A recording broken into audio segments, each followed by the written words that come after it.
Entre les lignes, comme tous les dimanches, avec Clément Viktorovitch. Bonjour. Bonjour. Docteur en sciences politiques, on décrypte, on analyse une grande question d'actualité, un débat de société. On va parler encore une fois de la réforme des retraites. Tout le processus législatif avance. On en est un peu au stade du Conseil constitutionnel maintenant qui, le 14 avril, à la fin de la semaine prochaine, décidera ou pas de valider ou de censurer cette réforme. Mais peut-on faire confiance au Conseil constitutionnel? C'est la question que vous vous posez aujourd'hui. Oui, et en fait, je pense que cette question, nous devrions tous nous la poser. Je m'explique. Bon, le Conseil constitutionnel, d'abord, qu'est-ce que c'est? C'est une institution composée de 9 membres, enfin principalement de 9 membres. Je laisse de côté la question des anciens présidents de la République. Donc, composée de 9 membres nommés pour 9 ans par 3 personnes, le président de la République, la présidente de l'Assemblée nationale et le président du Sénat. La principale mission de ces sages, comme il est de coutume de les appeler, c'est de contrôler la constitutionnalité des lois, c'est-à-dire de vérifier que les lois votées par le Parlement sont bien conformes à notre Constitution. Et là, vous commencez peut-être à voir un début de problème. 9 personnes nommées ont le pouvoir de censurer les lois votées par les représentants du peuple élus au suffrage universel. Le sort de la réforme des retraites, par exemple, une loi qui va avoir des conséquences pour des millions de Français, est actuellement entre les mains de ces 9 conseillers. Peut-on leur faire confiance? Voilà une question qui ne devrait jamais cesser de nous tarauder. Mais la question que eux vont se poser, c'est si cette réforme et le processus législatif qui a conduit à l'adopter respectent bien la Constitution. C'est uniquement ça, non? Alors, c'est plus compliqué que ça, en fait. Parce que, oui, c'est une décision juridique, mais toute décision juridique comporte toujours une part d'interprétation. La réforme des retraites nous offre d'ailleurs un très bel exemple. Le gouvernement a choisi de la faire examiner dans le cadre de l'article 47-1 de notre Constitution, qui est réservé aux lois de finances pour l'année. Or, ce texte ne comporte pas que des dispositions financières et il dépasse de très loin le seul cadre de l'année. Mais est-ce que cela suffit pour autant pour considérer que notre Constitution a été détournée? C'est une question difficile, elle est soumise à interprétation. Par ailleurs, rappelons que cette réforme a été adoptée en utilisant toutes les armes permettant de limiter les débats au Parlement. Article 47.1 donc, mais aussi 44.2, 44.3 et bien sûr 49.3. Toutes ces procédures, attention, sont légales. Mais peut-on considérer que, utilisées conjointement, elles enfreignent le principe de clarté et de sincérité des débats parlementaires?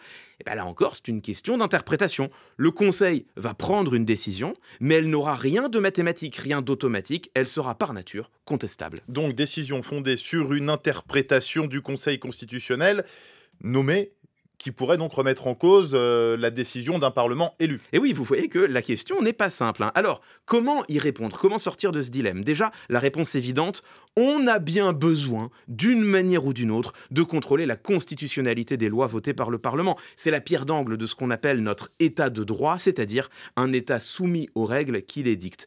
Ensuite, il faut ajouter que, justement parce que les conseillers constitutionnels ont conscience que leur légitimité est contestable, en théorie, ils essayent de faire abstraction de leurs préférences politiques, comme le disait Robert Badinter, qui a été président du Conseil constitutionnel. Les sages ont un devoir d'ingratitude à l'égard de ceux qui les ont nommés. Mais bien sûr, nous n'avons aucune garantie qu'ils se révèlent effectivement ingrats. D'où une troisième raison, la plus importante, la plus fondamentale, ce qui assure la légitimité du Conseil constitutionnel, en fait, c'est qu'il ne se contente pas d'examiner les lois sur la forme, il peut aussi les contrôler sur le fond.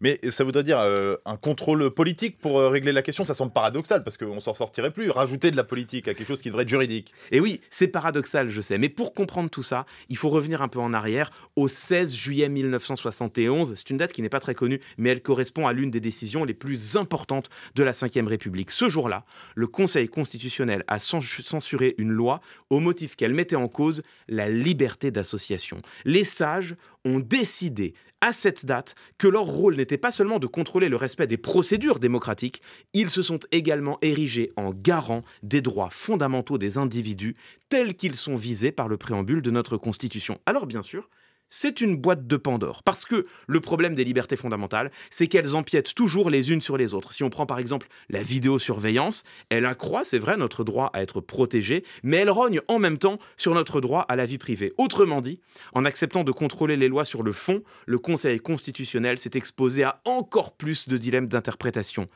Mais le fait est que sur la longue période, les juristes et les citoyens semblent estimer qu'il a plutôt bien joué son rôle de protecteur des libertés. Il suffit d'ailleurs, pour s'en convaincre, de regarder le bilan du premier quinquennat d'Emmanuel Macron, la loi sur la haine en ligne censurée pour atteinte à la liberté d'expression, la loi sécurité globale censurée pour atteinte à la liberté d'informer, la loi anti-casseurs censurée pour atteinte à la liberté de manifester. Voilà en réalité ce qui rend le contrôle du Conseil constitutionnel acceptable. Il nous protège de facto contre des lois liberticides au sens où elles empiètent sur nos libertés. Peut-être pas parfaitement, il ne nous protège peut-être pas suffisamment, mais il nous protège malgré tout. C'est la raison pour laquelle je crois que nous devons faire confiance au Conseil constitutionnel, mais une confiance qui ne peut qu'aller de pair avec la plus grande des vigilances citoyennes et par ailleurs, une confiance qui ne règle pas tout. Il ne faut pas attendre du Conseil plus que ce pourquoi il est missionné. Vendredi prochain, c'est vrai, nous saurons si la réforme des retraites peut être considérée comme juridiquement légale, mais est-elle politiquement légitime, socialement acceptable, économiquement fondée? Cela, il n'appartient pas aux sages de le décréter. Le rôle, les moyens aussi du Conseil constitutionnel dont on va beaucoup parler la semaine prochaine dans Entre les lignes. Merci à vous Clément Viktorovitch.